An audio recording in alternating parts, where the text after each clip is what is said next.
कर्पूरगौरं करुणावतारं संसारसारं भुजगेन्द्रहारं सदा वसन्तं हृदयारविन्दे भवं भवामि सहितं नमामि। ओम नमः शिवाय, ओम नमः शिवाय, ओम नमः शिवाय। प्रदोष व्रत महीने में 2 बार आता है।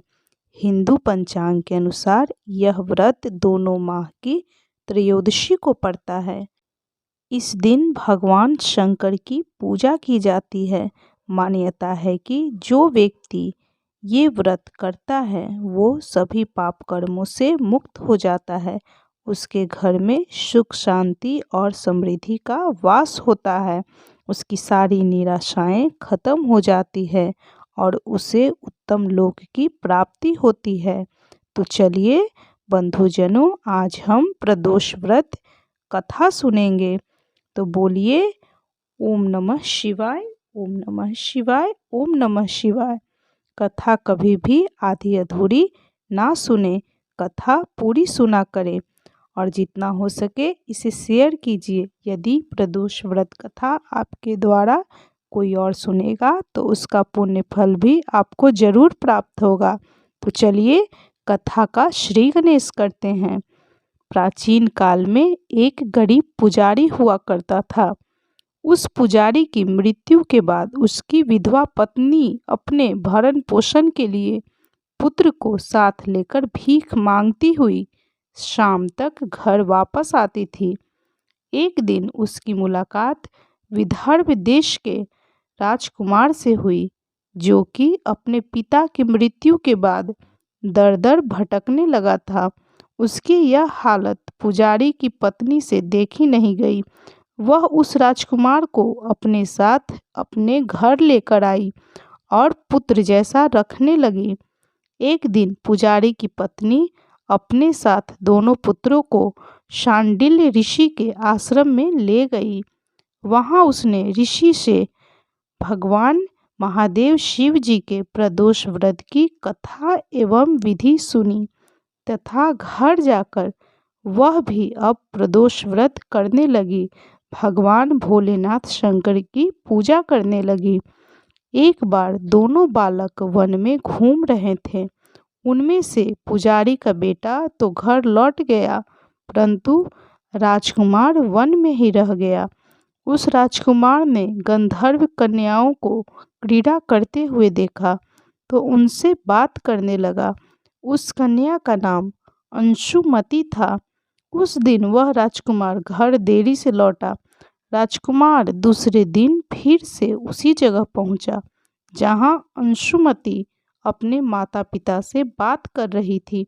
तभी अंशुमति के माता पिता ने उस राजकुमार को पहचान लिया तथा उससे कहा कि आप तो विदर्भ नगर के राजकुमार हो ना, आपका नाम धर्मगुप्त है। अंशुमति के माता पिता को वह राजकुमार पसंद आया और उन्होंने कहा कि महादेव शिव जी भोलेनाथ की कृपा से हम अपनी पुत्री का विवाह आपके साथ करना चाहते हैं। क्या आप इस विवाह के लिए तैयार हैं? राजकुमार ने अपनी स्वीकृति दे दी तो उन दोनों का विवाह संपन्न हुआ। बाद में राजकुमार ने गंधर्व की विशाल सेना के साथ विदर्भ देश पर हमला किया और घमासान युद्ध कर विजय प्राप्त की तथा अपनी पत्नी के साथ राज्य करने लगा। वहां उस महल में वह पुजारी की पत्नी और पुत्र को आदर के साथ ले आया तथा साथ में रखने लगा।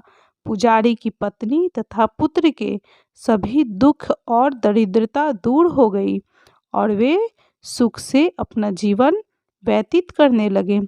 एक दिन अंशुमति ने राजकुमार से इन सभी बातों के पीछे का कारण पूछा और रहस्य पूछा।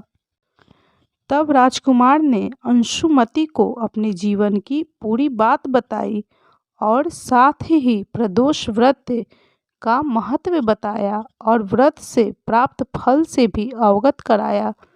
उसी दिन से प्रदोष व्रत की प्रतिष्ठा और महत्व बढ़ गई तथा मान्यता के अनुसार लोग यह व्रत करने लगे। कई जगहों पर अपनी श्रद्धा के अनुसार स्त्री और पुरुष दोनों ही साथ में यह व्रत करते हैं। इस व्रत को करने से मनुष्य के सभी कष्ट पाप नष्ट दूर हो जाते हैं। उनके घर में सुख समृद्धि पुत्रादि इत्यादि प्राप्त होता है एवं मनुष्य को अभिष्टि की प्राप्ति होती है। उनके सभी पाप नष्ट हो जाते हैं। बंधुजनों, आपको ये प्रदोष व्रत कथा कैसा लगा कमेंट करके ज़रूर बताएं। यदि यह कथा अच्छी लगी हो, यदि वीडियो अच्छी लगी हो तो कृपया लाइक कीजिए, शेयर कीजिए और चैनल को सब्सक्राइब ज़रूर कर लें।